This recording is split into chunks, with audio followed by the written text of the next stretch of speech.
वो राजसिक त्याग है। तो राजसिक त्याग जो है उसमें त्याग का फल प्राप्त नहीं हो पाएगा। त्याग का फल तो तब प्राप्त होगा जब व्यक्ति फल की इच्छा मात्र का त्याग करे। कर्म तो करे पर फल की इच्छा ना करे। कर्म का त्याग नहीं करना है वास्तव में। यहां पर जो बताया कि भाई अब भाई शरीर में मैं ये कर्म नहीं करूंगा और इसको छोड़ दिया, तो इसके विषय में बता रहे हैं कि भाई इससे जो है त्याग तो किया, परंतु त्याग का जो फल है, त्याग का फल क्या है कि उससे प्रभाव भी पड़ेगा और ईश्वर की कृपा भी प्राप्त होगी।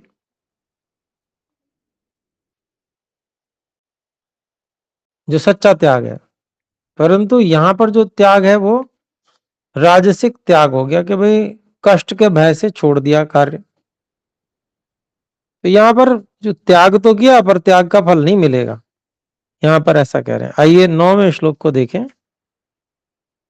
कार्यमित्येव यत्कर्म नियतं क्रियते अर्जुन संगम त्यक्त्वा फलं चैव स त्यागः सात्विको मतः। तो इस श्लोक में स्पष्ट कर दिया। देखिए अलग अलग शब्द हैं। कार्यम इति एव यत् कर्म नियतम क्रियते अर्जुन संगम त्यक्त्वा फलम च एव स त्यागः सात्विकः मतः। तो अर्जुन के लिए कह रहे हैं, हे अर्जुन यत् कर्म फलम संगम च एव त्यक्त्वा कार्यम त्यक्त्वा कार्यम इति एव क्रियते सह त्याग सात्विक कह मतः। तो अभिप्राय क्या हुआ कि हे अर्जुन, जो कर्म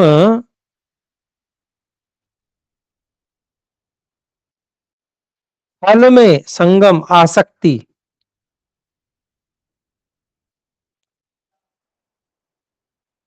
कर्म के फल में जो आसक्ति है उसको छोड़कर कार्यम कर्तव्य है, करना चाहिए क्योंकि करने योग्य है कार्यम, ऐसा मानकर जो क्रियते किया जाता है सह त्याग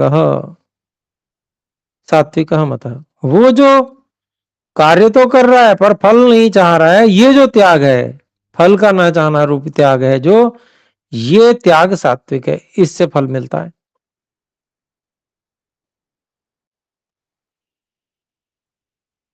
आइए 10वें श्लोक को देखें। न द्वेष्ट्य कुशलम कर्म कुशलेनानुषज्यते त्यागी सत्वमाविष्टो मेधावी छिन्न संशय।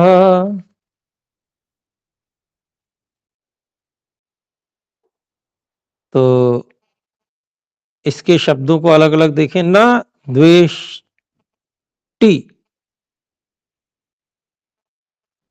अकुशलम कर्म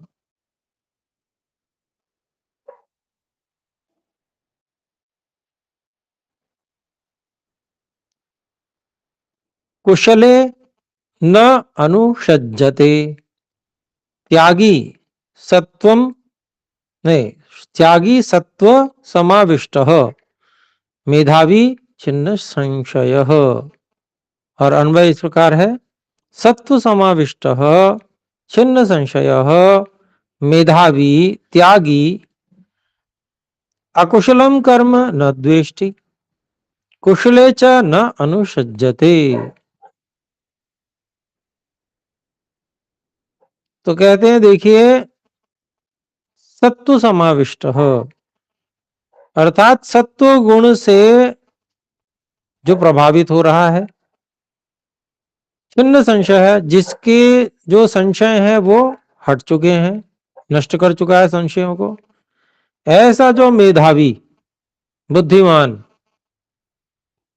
त्यागी होता है वह कभी भी अकुशलम कर्म न द्वेष्टि, ऐसे कर्मों में कभी द्वेष नहीं करता जिनमें उसकी अकुशलता है, अर्थात उसमें वो प्रवीण नहीं है, कर्म करने में प्रवीण नहीं है और परिस्थिति आई तो वो कर्म करना पड़ा। प्रवीणता तो नहीं है, बहुत अच्छा नहीं कर पाएगा, लेकिन आवश्यकता है और कोई करने वाला है नहीं, उसी को करना है तो वो कर देगा। बहुत परफेक्शन नहीं आएगी उसमें, लेकिन कर देगा। और उस कर्म को करते हुए द्वेष भी नहीं करेगा। कई लोगों को कार्य करना पड़ जाता है तो वो द्वेष भी करते रहते हैं, दांत भी भींचते रहते हैं, क्रोध भी करते रहते हैं। तो ऐसा नहीं करेगा, द्वेष नहीं करेगा। और फिर आगे कहते हैं कुशले च न अनुषज्यते, और अगर ऐसा कार्य करने को मिल जाए जिसमें वो पूरी तरह से प्रवीण है, बहुत अच्छे से वो उसको कर सकता है, तो जो कार्य आसानी से व्यक्ति कर सकता है उसको करते हुए उसको एकाग्रता होती है, एकाग्रता होने से सुख होता है, आनंद होता है। तो उस सुख के कारण से वो उसमें आसक्त नहीं हो जाएगा, तो आसक्त भी नहीं होता। और अगर आसक्ति होगी तो कहेगा ना ना ना ना, ये कार्य मुझे मत दो, ये मैं नहीं करूंगा, मैं तो वही करूंगा। लेकिन जो इस प्रकार का फल का त्याग करने वाला व्यक्ति है, समर्पित करता है जो परमात्मा को, सभी कर्मों को के फल को परमात्मा को जो समर्पित करता है, ऐसा त्याग करने वाला जो है, जब फल का त्याग कर ही दिया तो फिर किस बात की आसक्ति। चाहे ये कर्म मिले चाहे वो, जितना अधिकतम सामर्थ्य से कर सकता है अच्छा से अच्छा, वैसा वो कर्म को करेगा। तो ये यह बात यहां पर श्री कृष्ण जी ने बताई। फिर आगे देखते हैं 11वां श्लोक है, न हि देह भृता शक्यम त्यक्तुम कर्माण्यशेषतः यस्तु कर्म फल त्यागी सत्यागीत्यभिधीयते। तो इस श्लोक के शब्दों को देखें। इससे पहले एक बात और पिछले श्लोक के विषय में कह दूं कि कई लोग अकुशल कर्म को पाप कर्म कहते हैं और कुशल को पुण्य कर्म कहते हैं। तो ये बात ठीक नहीं है, वो अर्थ इस यहां पर नहीं बैठेगा। भाई जो पाप कर्म है उससे तो दूर रहेगा ही हमेशा। दूर हटना, द्वेष करना एक ही बात हुई, बचना चाहेगा। तो वो यहां पर फिट नहीं बैठेगा अर्थ। यहां पर जो फिट है अकुशलता, यानी कि जिस काम में प्रवीणता नहीं है, और कुशल में जिस काम में प्रवीणता है। हर व्यक्ति हर काम में प्रवीण थोड़ी होता है। जितना का अभ्यास उसने कर रखा है उसमें प्रवीण होता है, जिसमें अभ्यास नहीं किया है उसमें प्रवीण नहीं होता। तो इसलिए यहां पर यह बात कही गई है। तो यहां पर 11वां श्लोक हम पढ़ चुके हैं, इसके शब्दों को अलग अलग देखते हैं। नहीं देह भृता शक्यम त्यक्तुम कर्माणि अशेषतः यस्तु यह तु कर्मफल त्यागी स त्यागी इति अभिधीयते। तो इसका अन्वय इस प्रकार है, देह भृता अशेषतः कर्माणि त्यक्तुम नहीं शक्यम यह तो कर्म फल त्यागी सह त्यागी इति अभिधीयते। तो एक बात जो है और विशेष श्री कृष्ण जी ने कह दी कि जिसने शरीर धारण किया हुआ है, अशेषता मतलब जिसमें कुछ भी शेष ना रह जाए, संपूर्ण रूप से कर्माणि त्यक्तुम नहीं शक्यम, कर्मों को नहीं छोड़ सकता। मृत्यु पर्यंत तक कर्म तो करेगा ही, भोजन करेगा, शौच जाएगा, मल मूत्र का त्याग करेगा, श्वास प्रश्वास लेगा, थोड़ा बहुत चलना फिरना भी होगा, कुछ ना कुछ कर्म तो करेगा व्यक्ति, चाहे जीवन मुक्त हो गया हो तब भी। और जीवन मुक्त हो गया है तो वो अन्यों के उपकार के लिए भी कर्म करेगा, सब पर करुणा करके, दया करके, और सत्य मार्ग दिखाने का कार्य भी करेगा वो। तो कर्म के बिना तो नहीं रह सकता। शरीर धारण किया हुआ है तो भाई पूरी तरह से कुछ कर्म करे ही ना, ऐसा कभी नहीं हो सकता। ये बात पहले कह दी। देवव्रता अशिष्टा कर्माणि त्यक्तुम नहीं शक्यम। फिर कहते हैं यह तो कर्म फल त्यागी, जो कर्मों के फल को त्याग देता है, कर्म फल नहीं चाहता। कर्म फल मतलब सकाम कर्म, सकाम अर्थात कामना, जो संसार की कामना से कर्म किए जाते हैं, उनका फल क्या होगा, वो फल भी क्या चाहता है। तो सामान्य व्यक्ति तो सांसारिक फल ही चाहता है, लेकिन त्याग कर देने वाला सांसारिक फल चाहता ही नहीं है, उसी को कह रहे हैं यहां पर। तो जो उस सांसारिक फलों को नहीं चाहता है कर्म करके, उसी को त्यागी कहा जाता है। सही वाला त्यागी वही है। तो आइए 12वां श्लोक देखते हैं। अनिष्टम इष्टम इष्टम च, अनिष्टम नहीं, अनिष्टमिष्टम मिश्रम च, त्रिविधम कर्मण फलम भवत्यग्त्यागिनां त्रेत्य न तु सन्यासिनां क्वचित। अलग अलग शब्द हैं। अनिष्टम, इष्टम, मिश्रम च, त्रिविधम कर्मणः फलम भवति अत्यागिनां,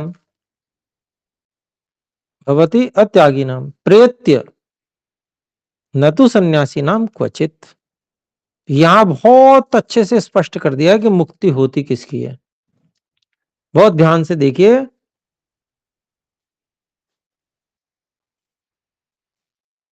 कहते हैं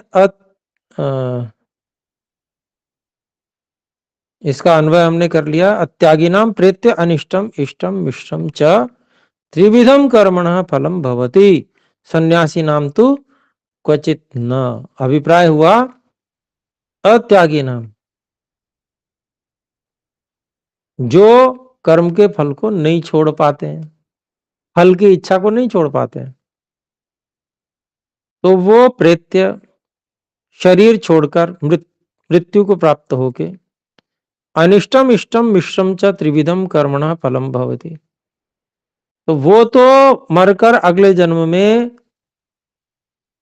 शुभ अशुभ और जो मिश्रित फल है उनको भोगते हैं। अशुभ कर्म का अशुभ फल, शुभ कर्म का शुभ फल, मिश्रित कर्म का मिश्रित फल। तो कर्म किए थे उसके, जो पूर्व जन्म में कर्म किए थे उसके फल की इच्छा का त्याग नहीं कर पाया। फल तो चाहता है, फल तो मुझे चाहिए, ऐसा कहता है। तो वो मरने के बाद जो अगला जन्म मिलता है उसमें शुभ अशुभ और मिश्रित सभी तीन प्रकार के कर्मों के फल को प्राप्त करता है। और सन्यासी नाम तो क्वचित न, लेकिन जो सन्यासी होते हैं वो कर्म फल का त्याग कर देते हैं, वो समर्पित कर देते हैं परमात्मा को कर्म फल, कि मुझे फल नहीं चाहिए, मुझे तो हे परमात्मा आप ही चाहिए। तो सन्यासियों को अगले जन्म में कोई फल नहीं मिलता, अर्थात सन्यासियों का अगले जन्म भी नहीं होता, यही कहना चाहते हैं। तो फिर मुक्ति किसकी होती है, जो सन्यासी होते हैं। सीधी सी बात हो गई।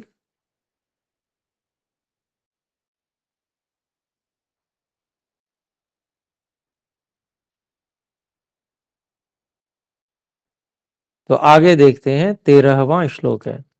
पंचैतानि महाबाहो कारणानि निबोध मे सांख्ये कृतान्ते प्रोक्तानि सिद्धये सर्वकर्मणाम्।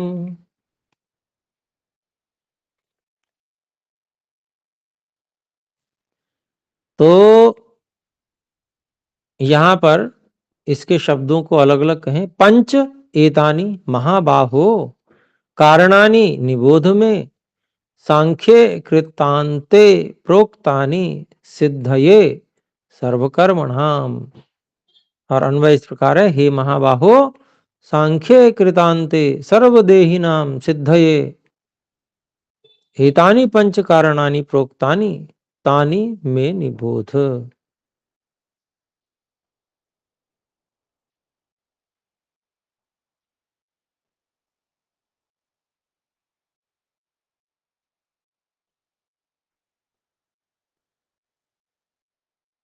सर्वदेहिनाम कर्मणाम, सर्व कर्मणाम ये भी जोड़ देंगे इसमें, सर्व कर्मणाम रह गया अन्वय में। तो ठीक है, तो अभिप्राय क्या हुआ? हे महाबाहो अर्जुन जी, सांख्य कृतांते, सांख्य के सिद्धांत में कृत जो सिद्ध हो गया उसी को कृत कहते हैं। कर दिया जो, वो है सिद्ध हो गया जो। तो कृतांत अर्थात सिद्धांत। तो सांख्य के सिद्धांत में सर्वदेही नाम, सभी शरीरधारियों के, सर्व कर्मणाम सिद्ध है, सभी कर्मों की सिद्धि के लिए।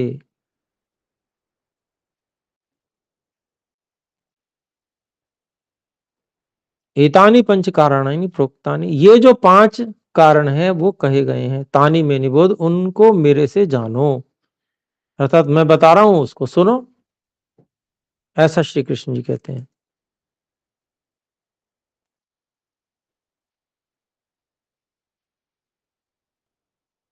तो सभी कर्मों की पूर्ति सिद्धि अच्छे से वो पूर्ण हो जाए, उनके लिए 5 कारण क्या हैं वो बताने जा रहे हैं। देखिए 14वें श्लोक को। अधिष्ठानं तथा कर्ता करणं च पृथग्विधम् विविधाश्च पृथक् चेष्टा दैवं चैवात्र पंचमम्।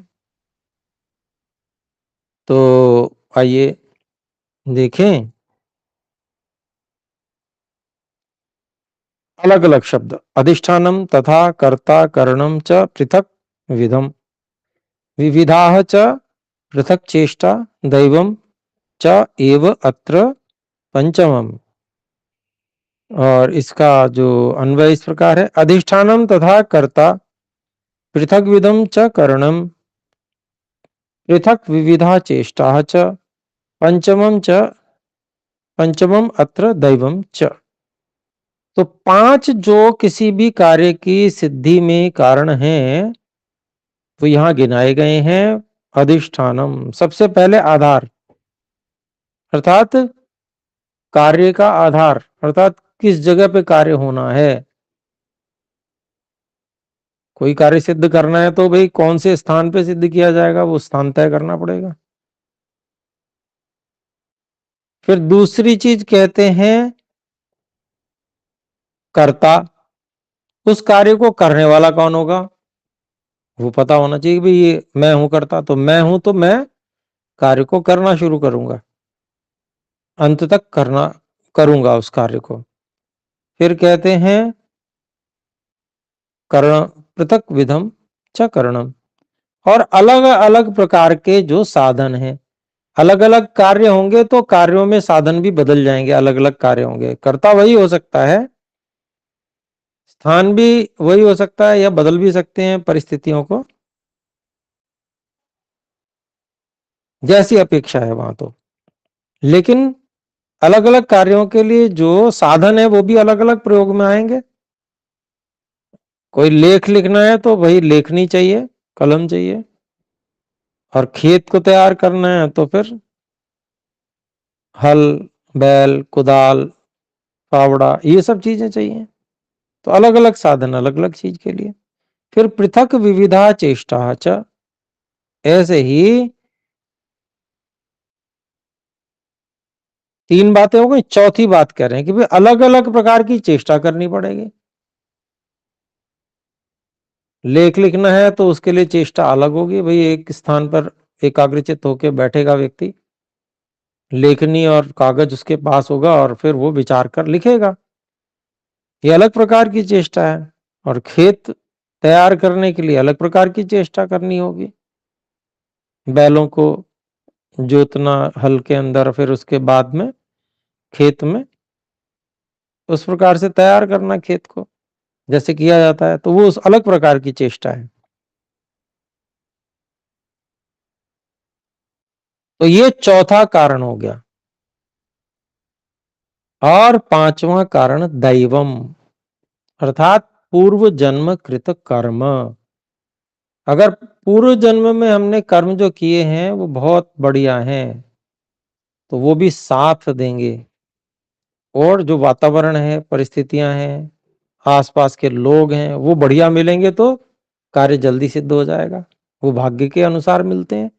भाग्य अर्थात पूर्व जन्म में जो हमने कर्म किए हुए हैं। अब इसी से व्यक्ति जो भाग्य को ठीक से जानता है, समझता है, तो वो क्या कहता है कि भाई भाग्य के निर्माता तो हम हैं, तो अभी कर्म भी हम ठीक करें तो हमारा अगले जन्म में लाभ होगा हमें। अभी ठीक नहीं करेंगे तो अगले जन्म में फिर मार खाएंगे। और जो लोग भाग्य को जानते नहीं है वो माथा पकड़ के रोते हैं, हाय मेरी तो किस्मत खराब है। अरे भाई तुम्हारी तो किस्मत खराब है तो उसके लिए कोई दूसरा जिम्मेदार थोड़ी है, परमात्मा जिम्मेदार थोड़ी है। उसके जिम्मेदार तुम स्वयं हो। माथा पकड़ के क्यों बैठे हो? उठ के खड़े हो और वो फिर से अपने भाग्य का निर्माण शुरू करो। अगले जन्म के लिए तो कम से कम अच्छा भाग्य बना लो। तो जो सही बात जानता है, सिद्धांत को ठीक से जानता है, इसी बात को कहा कि भाई सांख्य सिद्धांत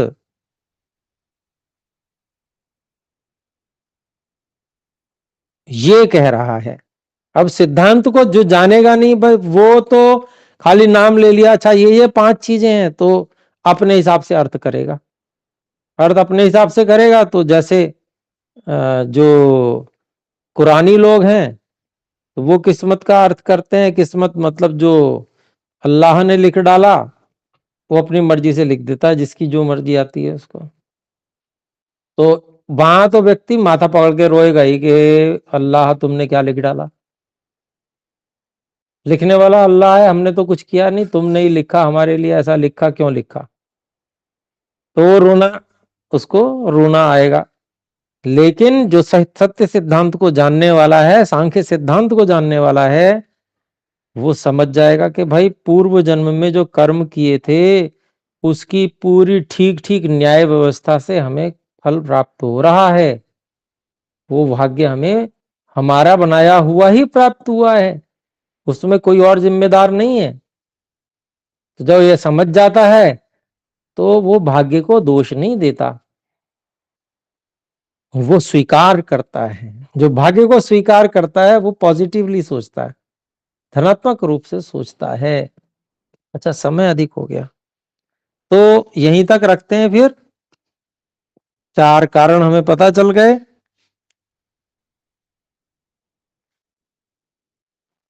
5 कारण, क्षमा करें। तो इसके विषय में हम और समझने का प्रयास करेंगे, फिर अगली कक्षा में बात करते हैं। अभी विराम, आइए मिलकर एक बार ओम का उच्चारण करें। ओम।